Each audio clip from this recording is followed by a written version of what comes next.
नमस्कार दोस्तों, मैं हूं L C. Yadav, assistant professor public administration, government Bangur college Didwana से।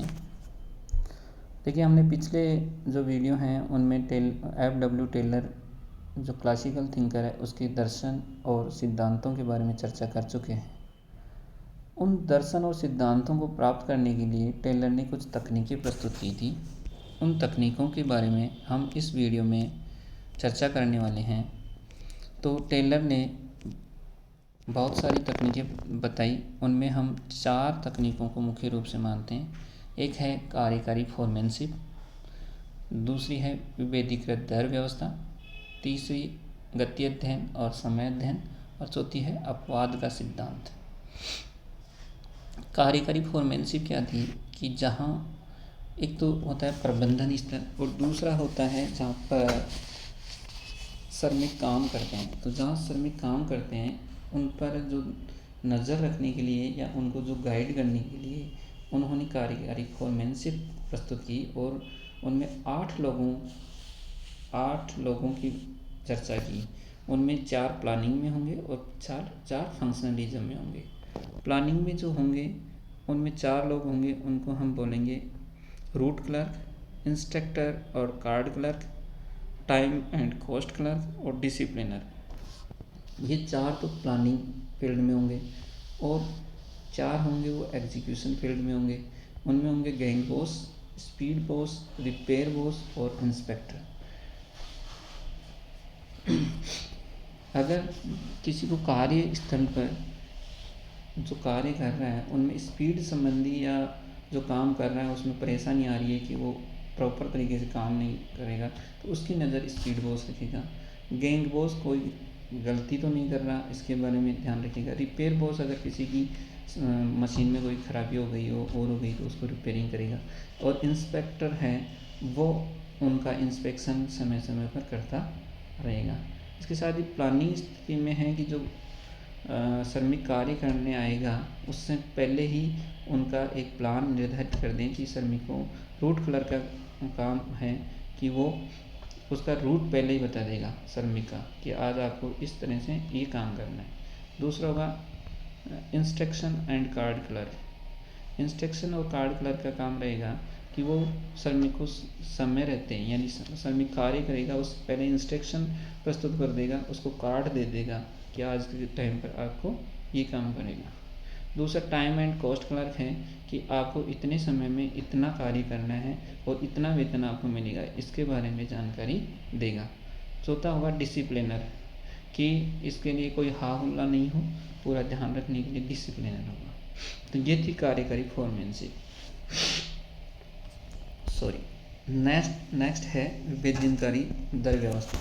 विभेदीकृत दर व्यवस्था का मतलब है कि प्रत्येक श्रमिक को उनके उत्पादन के अनुसार ही भुगतान करना है। EWP थ्योरी है वो लागू करेंगे, एक्सेप्शनल वर्क परफॉर्मेंस के हिसाब से काम करेंगे। नेक्स्ट है गति अध्ययन और समय अध्ययन। गति अध्ययन में है कि शरीर की उन गतियों को पहचानना जिनमें श्रमिक अधिक आराम से लंबे समय तक कार्य कर सकें। और समय अध्ययन में कार्य के वो भाग जो अनावश्यक हैं उनको हटा देना समय अध्ययन में आता है। इसके अलावा है अपवाद का सिद्धांत। अपवाद के सिद्धांत में है कि श्रमिक और प्रबंधक अपवाद स्वरूपी एक दूसरे के कार्य में हस्तक्षेप करेंगे।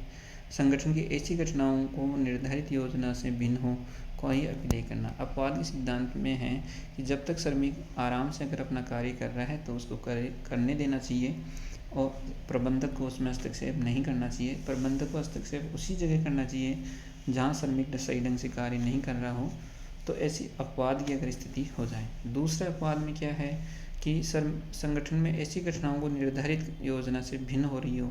अगर आपने आज कोई विशेष परिस्थिति या विशेष कुछ घटना देख ली, उसी को नोट करना चाहिए, उसी का रिकॉर्ड रखना चाहिए। बाकी और कार्य हो रहे हैं तो इसको आसानी से प्रॉपर तरीके से चलने देना चाहिए। तो ये थी कुछ तकनीकें, और ये तकनीकें हैं वो वैज्ञानिक प्रबंधन को एक तरह से उसके सिद्धांत है उनको पूरकता प्रदान करती है। और तकनीकों का मुख्य उद्देश्य श्रमिकों के उत्पादन को बढ़ाना, संसाधनों का समुचित उपयोग सुनिश्चित करना और उत्पादन की प्रति इकाई लागत को कम करना था। टेलर की वैज्ञानिक प्रबंधन की तकनीकों का व्यापक प्रयोग भी हुआ और इसमें औद्योगिक उत्पादन बढ़ाने में विशेष भूमिका भी निभाई। तो ये थे टेलर के दर्शन, फिर हमने देखा टेलर के सिद्धांत और फिर देखे टेलर की तकनीकें।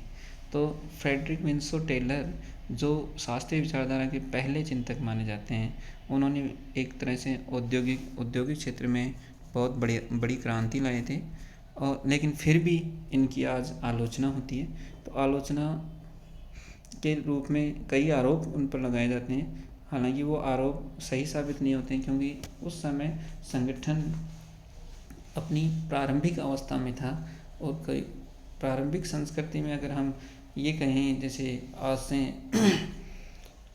20,000 वर्ष पहले कि ये लोग पैदल क्यों चलते थे या पकाकर खाना क्यों नहीं खाते थे, तो उस समय आग का आविष्कार ही नहीं हुआ, तो वो पकाकर कैसे खाएंगे। तो वैसे ही टेलर के ऊपर आरोप लगाए जाते हैं। टेलर ने कई बार अमानवीय, अलोकतांत्रिक और शोषणकारी होने का आरोप लगाया जाता है, लेकिन उसके सिद्धांत और दर्शन का पूर्ण विश्लेषण करने पर इन आलोचनाओं को पूर्णता में स्वीकार नहीं किया जा सकता।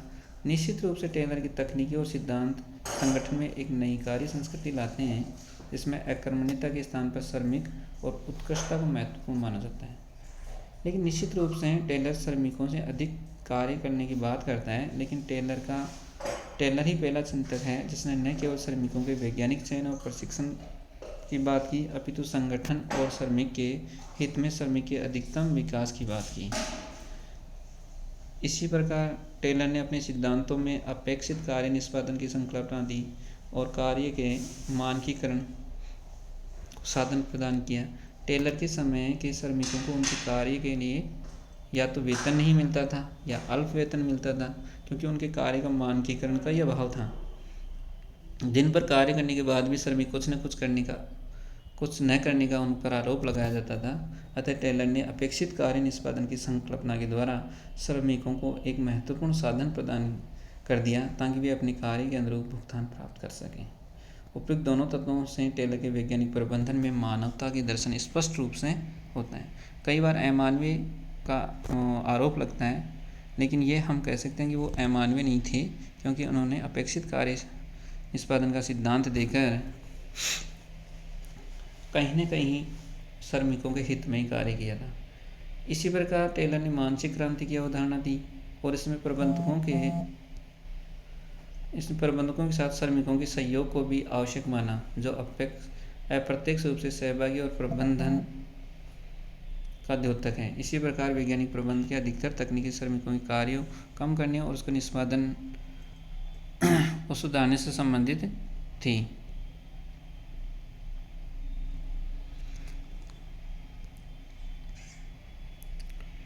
टेलर ने जितना कार्य उतना वेतन के सिद्धांत देकर श्रमिकों को निश्चित ही हित संवर्धन किया है। निश्चित रूप से टेलर की तकनीकों के बाद के उद्योगपतियों ने दुरुपयोग किया, जिन्हें लाभ अधिकतम बनाने की चेष्टा की, लेकिन न तो श्रमिकों का उपयुक्त वेतन की व्यवस्था पर ध्यान दिया और न ही उन्हें लाभ में उपयुक्त हिस्सेदारी दी।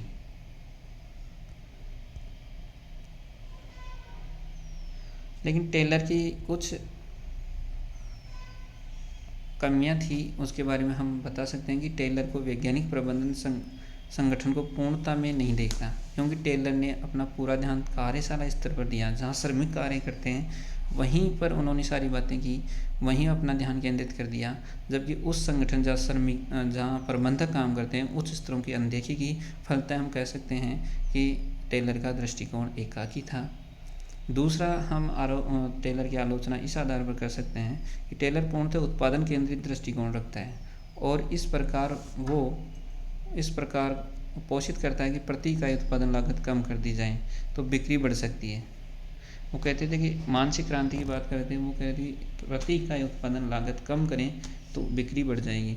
लेकिन बिक्री केवल इसी पर ही निर्भर नहीं करती है, बल्कि बिक्री लोगों की क्रय शक्ति पर निर्भर करती है, जो क्रय शक्ति कई संगठन के बाहर के जो कारक हैं उन पर निर्भर करती है। हर वस्तु उपयोग की एक सीमा भी होती है, उस सीमा से ज़्यादा हम उपयोग भी नहीं कर सकते। जैसे नमक है तो नमक की हम एक निश्चित सीमा तक ही उपयोग करेंगे, उसके बाद में चाहे वो कितना ही सस्ता हो जाए हम उसका उपयोग नहीं करेंगे। तो ये एक गलत कॉन्सेप्ट था उनका।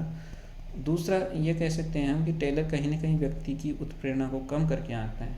वो केवल और केवल श्रमिक को केवल आर्थिक रूप से ही उत्प्रेरित मानता है कि अधिक पैसे का लालच देखकर ही हम उससे असमित कार्य करवा सकते हैं।